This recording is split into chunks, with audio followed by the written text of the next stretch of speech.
Hello, so today I will show you how to complete a consult request as a doctor. So the first thing you have to do when you're on our landing page is put in your username and your password and click login. So you'll be directed to the dashboard where you'll just have an idea as an overview what there is in your platform. So you'd have a calendar on top and it just shows your availability highlighted in green.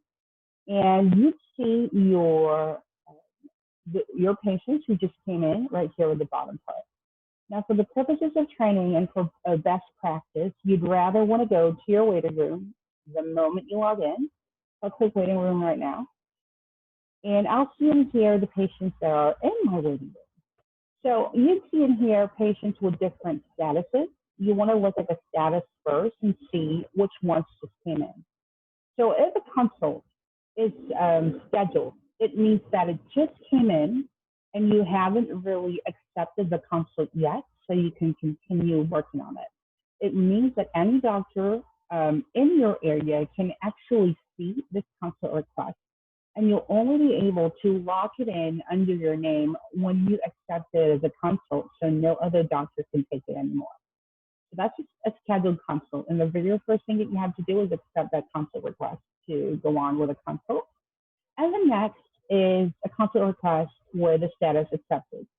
When the status of a consult is accepted, it means that you have previously accepted the consult request. However, you haven't completed it yet. So in short, you are actively working on the consult. It could be that you try to contact the patient and he's not available at that moment, and you're just going to come back to complete it later on. Or you're still actively working on it. You just haven't really gotten into completing it just yet.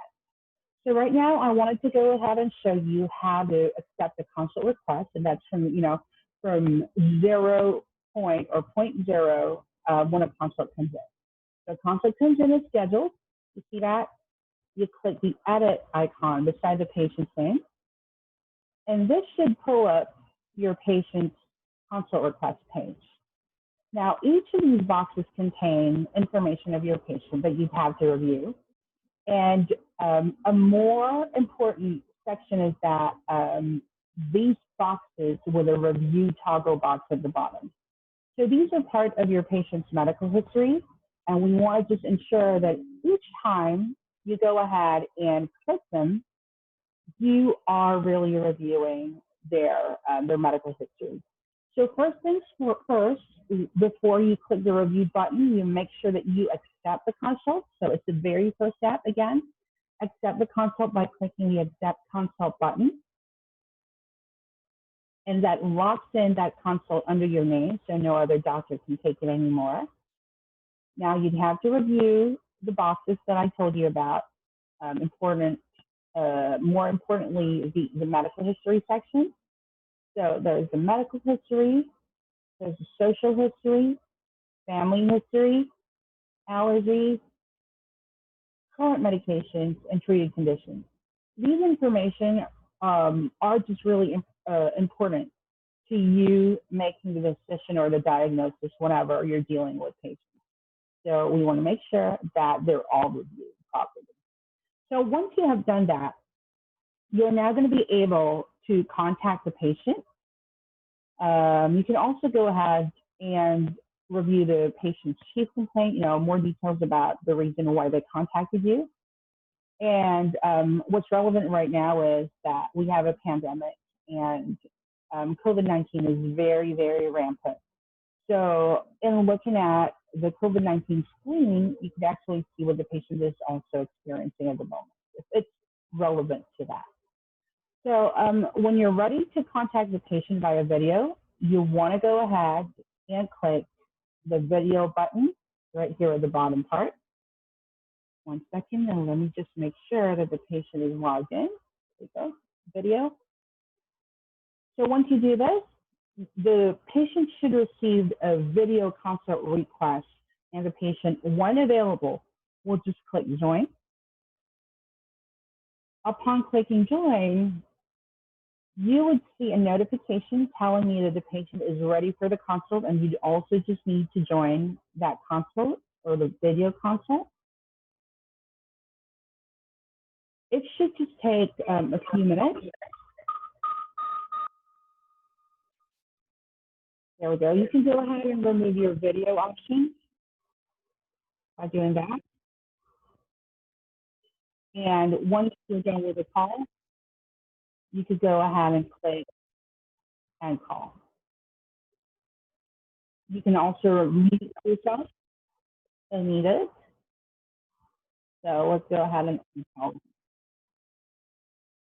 So once you're done with the video call, you can now go ahead and complete the whole consult request. So you can go ahead and put an objective in here if you want to. You can also include orders. When we say orders, you can put in a prescription if needed. If you click add and just choose, let's say, prescription or COVID-19 screen request, a form will pop up and you just have to complete that and attach your signature, and then it will save the file as a PDF.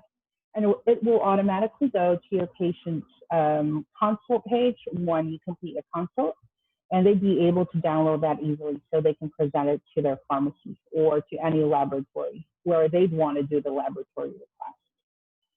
Next is the document section. If you deem that there are documents that you need to show the patient, like photos of, let's say, a sore throat or files of results, you want to go ahead and click select file and choose that file from your device. And it will be able to be sent to the patient.